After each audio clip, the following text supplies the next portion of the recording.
Salut à tous, alors aujourd'hui sur la session de live on a fait de l'aéro et pris un peu dans le cours des événements etc. On s'est un petit peu négligé et on a fait le cochon, on n'a pas nettoyé comme il faut son aérographe. Bon, c'était volontaire. Ah, il est tout dégueu dans le godet et puis là aussi il est un peu dégueu, donc on va en profiter pour faire une petite démo de nettoyage rapide et profond. Donc pour ça, on va prendre. Donc là, c'est un nettoyant que j'ai fait moi, mais moi je vous conseille le Perfect Cleaner de chez AK qui est très efficace. Moi, mon mélange il est fait avec 50% de produits nettoyants à vitre et puis de l'alcool isopropylique. Donc là, j'ai un mélange déjà tout prêt. Et sinon, un diluant pour aérographe, un tiers d'eau de l'avant pour vitre et 2 tiers d'eau déminéralisée. Ça, je les mettrai en commentaire, les recettes. Donc, c'est des recettes maison qui coûtent moins cher que ça. Dans une journée, j'en passe une. 10 balles le pot tous les jours, c'est pas possible. Après, sinon, on va utiliser des produits plus ménagers comme de l'alcool. Alcool ménager ou pareil, l'alcool isopropylique pur. Donc, moi, je le mets dans un spray directement. Un truc de lunettes que j'ai reconverti. Sinon, on peut se prendre un petit pot comme ça, avec de l'acétone dedans. Enfin, là, c'est pas un pot, c'est un pot nettoyant de pinceau. Et j'ai pas de pot vide. Alors, moi, j'ai un petit récipient, comme ça, une petite bouteille où j'ai de l'acétone. Et un petit pot de peinture vide que je garde. Et tout ça, on va s'en servir pour nettoyer notre aérographe en fait. Donc, on peut prendre aussi un petit récipient. Pas en plastique du coup. Enfin, celui-là, le plastique, je sais qu'il va pas bouffer l'acétone comme la bouteille que j'ai acheté. Mais prenez pas n'importe quoi. Sinon, il vaut mieux prendre un petit truc en métal comme ça. Parce que là, on est sûr que l'acétone, il va pas ronger le plastique et faire n'importe quoi. Donc ça, c'est assez important de faire attention à ce détail-là. Donc comment ça se passe? On a besoin en fait de coton-tige. Coton-tige que je sais plus où je les ai mis. Euh, de coton-tige et puis de sopalin. Donc on va prendre une petite feuille de sopalin, peut-être même deux. Voilà. Et nos meilleurs coton-tiges. C'est tout à l'heure, je les ai vus. Ah, je les ai fait tomber, je les ai mis là-haut. Donc on va en prendre quelques-uns. L'idée c'est que l'acétone, attention, pas direct dedans parce que ça bouffe les caoutchoucs. Avec l'alcool, vous pouvez y aller. Donc, il y a une première méthode, c'est prendre un peu d'acétone, prendre son petit coton-tige, l'imbiber comme ça, et de venir racler. Parce qu'en fait, là, c'est sec, hein. Ça fait une demi-heure qu'il a l'arrêt, c'est tout sec dedans. Et c'est comme un petit Infinity, donc on veut pas le déglinguer, hein. Je vais pas pousser à plus longtemps parce que je veux pas le déglinguer, quoi. Après, le risque, c'est que la peinture sèche dedans et que ça bloque l'aiguille. Après, toujours avec le coton-tige et de l'acétone, j'utilise l'autre côté parce que ce côté est sale. On peut venir comme ça, venir caresser. Alors ça, vous pouvez le faire en cours de session quand vous voyez que ça commence à se boucher. À venir enlever, et vous voyez, ça m'enlève pas mal déjà, hein. Ça, c'est quand j'entretiens bien mon aérographe et quand entre deux couleurs, j'ai bien rincé mon godet. Je viens passer un coup et j'enlève le surplus. Mais là, je suis pas sur les joints, donc je peux utiliser l'acétone pour enlever le surplus. Là, pareil. Ça, c'est le truc rapide entre deux. Après, entre deux trucs, quand c'est un peu cracra, mon alcool, qui est un peu coupé avec de l'eau déminéralisée, mais qui est quasiment pur, je pchit là-dedans. J'y vais bien, hein. Je prends mon coton-tige, ou un vieux pinceau, ça marche aussi, mais moi je préfère le coton-tige, comme ça je le jette. Je vais au fond, je tapote, je tourne, je nettoie, comme ça, hop. Je fais le tour un peu sur le côté si c'est parti sur le côté. Je prends mon sopalin. Mettez un gant si vous craignez les produits toxiques comme ça. Là, je n'ai plus le gant sur moi parce que j'ai arrêté ma session aéro. Mais en théorie, on le fait tout de suite après, le nettoyage. Le gros nettoyage, on n'a pas besoin de le faire si on est propre et qu'on dilue bien sa peinture. Là, j'ai pris le cas extrême. Mais sinon, en principe, on a déjà le gant. Mais moi, je vais le mettre parce que là, je sens que ça picote un peu. Et vous voyez, là, il y a masse peinture. Mais comme j'ai mis mon alcool, bah, c'est en train de me la casser, quoi. Et donc là, alors, surtout pas l'acétone. L'acétone, j'en avais plus besoin, c'était pour le truc basique. Je le mets de côté, comme ça, j'évite les conneries. Je prends mon Perfect Cleaner de chez Aka. Je remplis mon petit godet. Je viens faire comme tout à l'heure. Je fais cracher pour que ça nettoie. Et après, alors c'est soit vous avez un Infinity ou un Evolution, il faut tourner un peu la valve là, la buse. Et on appuie doucement, sinon ça en fout partout et on fait buller. Je vous remontre. Je le remplis à ras-bord. J'appuie tout doucement. Il est un peu rude celui-là, parce qu'il est bloqué. Bon après c'est pas grave, c'est de l'eau. C'est de l'eau du produit nettoyant. Je vais nettoyer le plan de travail derrière. Et là, je resserre. Et je viens vider mon godet. Mais pour ça, je vais prendre une station d'épurage. J'appelle ça comme ça, moi. Le petit pot là. Je viens foutre mon aéro dedans, j'appuie, j'attends que tout dégage. Voilà, mon mélange, il est coloré à cause du nettoyant de vitre. Normalement, vous prenez un nettoyant vitre bleuté, ça se voit pas trop. Mais ça change pas sur le. Alors d'ailleurs, à noter que c'est très légèrement bleuté, mais ça teinte pas la peinture. Ça sert aussi de diluant et de nettoyant. Et là, en fait, alors j'ai pas serré assez, mais si on fait un pchit comme ça d'eau, on voit qu'il n'y a plus de couleur, contrairement à tout à l'heure. Donc là, on va dire qu'il est semi-propre pour enchaîner sur une autre couleur, quoi. Mais là, comme je l'ai bien cradé, on va passer au nettoyage niveau supérieur. Moi, ce que je fais, c'est que quand je rince, enlever le plus gros de ma peinture quand je veux changer de couleur, genre c'est parce que je veux passer à du blanc, je veux pas qu'il reste du rouge d'avant, j'ai une petite poubelle comme ça là, qui se met sur un tiroir. Et en fait, j'ai les sopalins au fond, je viens vider, je vous le montre ici, je viens vider comme ça, dans ma poubelle, comme ça, sur un chiffon propre. Comme ça, j'essuie le tour de la peinture qui aurait coulé en vidant. Et après, je prends. Donc là, il y a mon sopalin dans ma poubelle. Je prends comme ça, j'appuie en même temps et je verse. Et je fais comme ça. Avec un truc en même temps, je touille et je verse le plus gros. Ça, c'est quand il y en a plein pour enlever le plus gros. Et après, je fais comme je vous ai montré. Mais là, je peux pas vous le montrer parce que je vais pas mettre de la peinture. Mais en fait, j'enlève le plus gros avec un truc qui me coûte pas cher.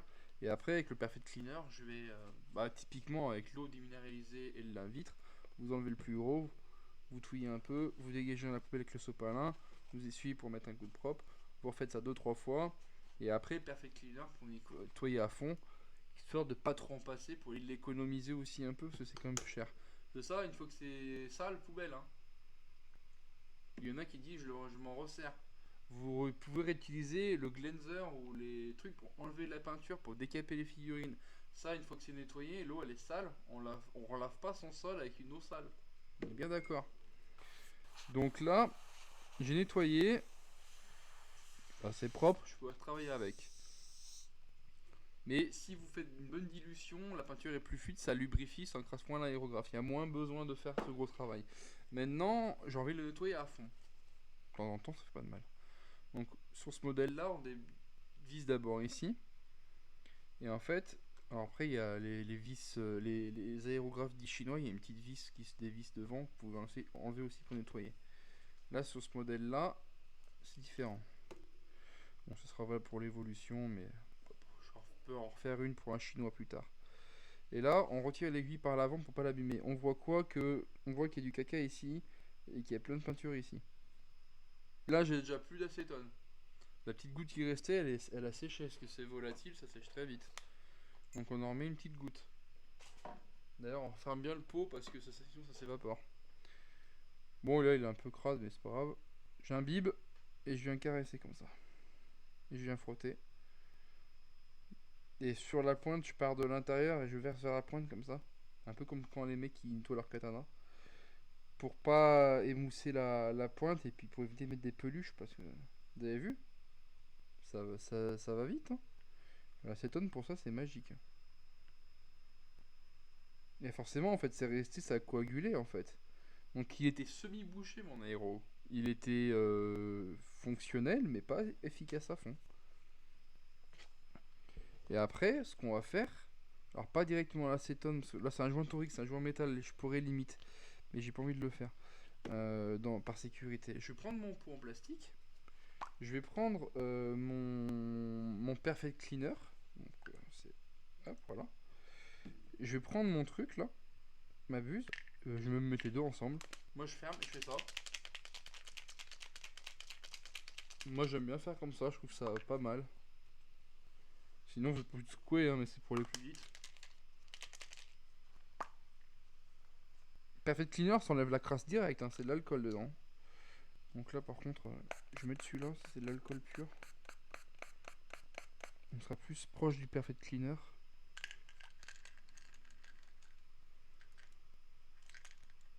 Donc si vraiment il est sale, ça va se teinter direct. Après vous allez avoir des petites particules qui vont se munir dedans. Et après ce que je vous ai pas dit qu'il faut prendre, c'est des petits goupillons comme ça. Moi j'en ai un là. Alors comme ça ou comme ça. Pour nettoyer les dents. Prenez les plus fins possibles. Et vous allez foutre dedans un peu du Perfect Cleaner. Et puis on vient comme ça. Pour enlever le plus gros, là c'est propre. Je vais venir dans ma buse surtout, c'est surtout pour ça que moi, je m'en utilise. Tout ça, vous trouvez chez Action, ça coûte que dalle.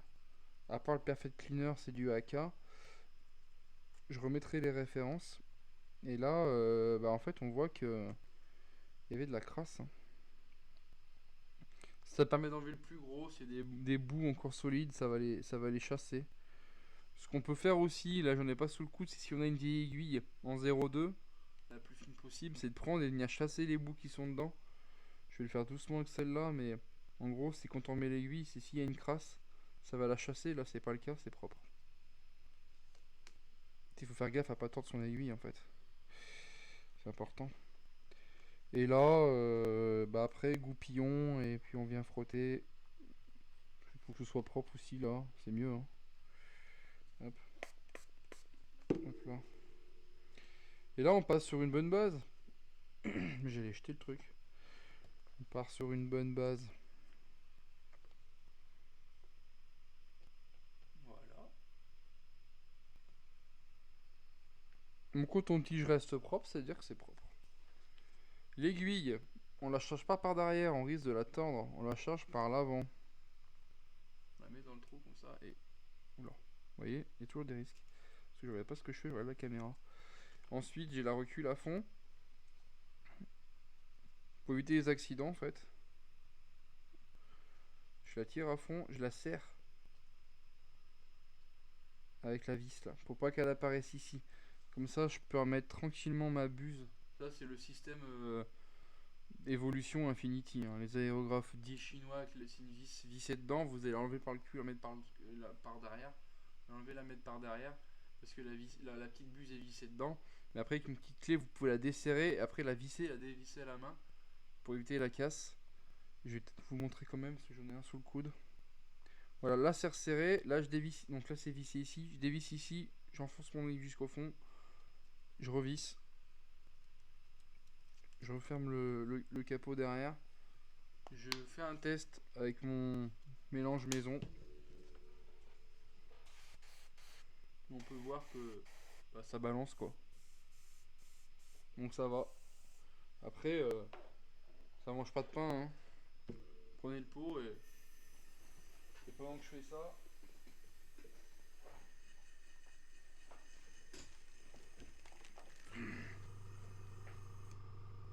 donc là on a un aéro propre qui est prêt à bosser.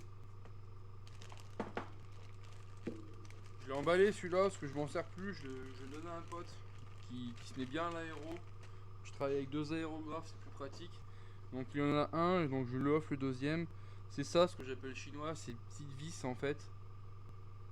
C'est vissé ça. Donc quand vous allez nettoyer, vous allez l'ouvrir par derrière.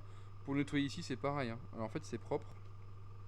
On pourrait croire que c'est caca mais je Je pense que c'est le produit nettoyant en fait qui a marqué en fait. Comme il a pas servi depuis un moment. Bah, c'est quoi, on va lui laver. À l'ange noir. L'ange noir, si tu es dans le coin, je te nettoie ton aéro. En tuto. Exactement le même délire. On tire l'aiguille. Ah bah, elle est encore un peu sale en fait. En fait, j'ai fait le cochon hein, sur celui-là. Mais celui-là, oui, j'ai fait le cochon parce que j'ai utilisé un produit pour faire des toiles d'araignée. Je vous le déconseille. Ça encrasse l'aéro, c'est un truc de furieux. Je le fais plus vite. Hein. Voilà, là il reste du bleu. Après celui-là il y a du vécu. Là ici avec l'acétone, là c'était de l'alcool. Mais ça marche aussi. Avec l'acétone on peut faire ça. Devant s'il reste des traces. Moi je préfère mettre que tout à l'alcool pour éviter les problèmes d'acétone et faire les erreurs dans le va-vite. Surtout que ça marche tout aussi bien. Hein. Vous voyez, hein. La trace bleue, elle est dissoute par l'alcool et c'est beaucoup moins dangereux pour les joints. Après, il faut juste éviter ça reste de l'alcool et des joints en caoutchouc, donc il faut éviter de les laisser pendant des jours dans l'alcool, sinon vos joints vont mal finir, quoi. Mais là, du moment qu'on rince vite derrière, et à un moment donné, il faut cleaner. Hein. Donc voilà, en fait, ça se dévisse. Je vais pas le faire parce que celui-là, il a déjà eu un petit souci et je suis arrivé à le réfistoler. Vous avez une petite clé, vous mettez un petit coup pour desserrer, après on le dévisse à la main et on revisse à la main. Ça, c'est bien de le faire si elle est encrassée. Honnêtement, ça coûte 5 balles à changer. Que l'autre, du Evolution, ça coûte 40. Donc la Evolution, on le nettoie. Ça, on le nettoie pas. Si c'est vraiment trop bouché, on met à la poubelle, on change. On se fait pas chier. C'est une petite clé comme ça. Mais moi, perso, je fais comme ça. Pour 5 balles la buse, si c'est encrassé, c'est quasiment carrément dur à nettoyer ça par rapport à l'autre. Par contre, on fait super gaffe quand on charge l'aiguille à l'arrière pour pas la tordre. Après, l'aiguille, c'est pareil, ça coûte moins de 5 euros, donc ça va. On visse. On met le cache.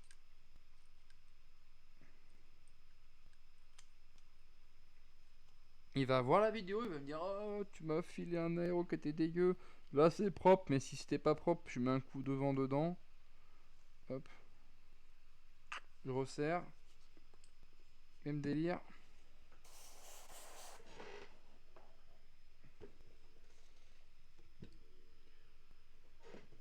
Hop. Je l'aimais bien ce petit aéro. Après, on voit qu'il pulse, hein, donc c'est évident à voir si c'est de l'eau, donc à la caméra du moins.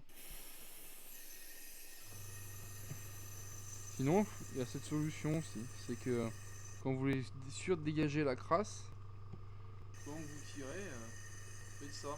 Un peu comme quand on fait ça, quand on fait buller pour diluer en fait. Sur ceux-là, quand on dilue sa peinture, on bouche avec le doigt. Contrairement aux Infinity et Evolution, on dévisse. Et après, je remets toujours un coup de sopalin à la fin. Pour qu'il soit brillant. Après, le produit, ça ternit. Ouais, bah, ça s'évacue bien. Bon, lui, il a de l'âge. Hein. Il mériterait même un stage dans le bain ultrason. Ça, le bain ultrason, si vous avez, vous mettez du cleanser dedans si vous avez pas, ou l'alcool isopropylique, et ça décrasse bien. Voilà, comme ça, vous saurez nettoyer un aérographe de A à Z. Et c'est tout pour la petite astuce du jour. À bientôt!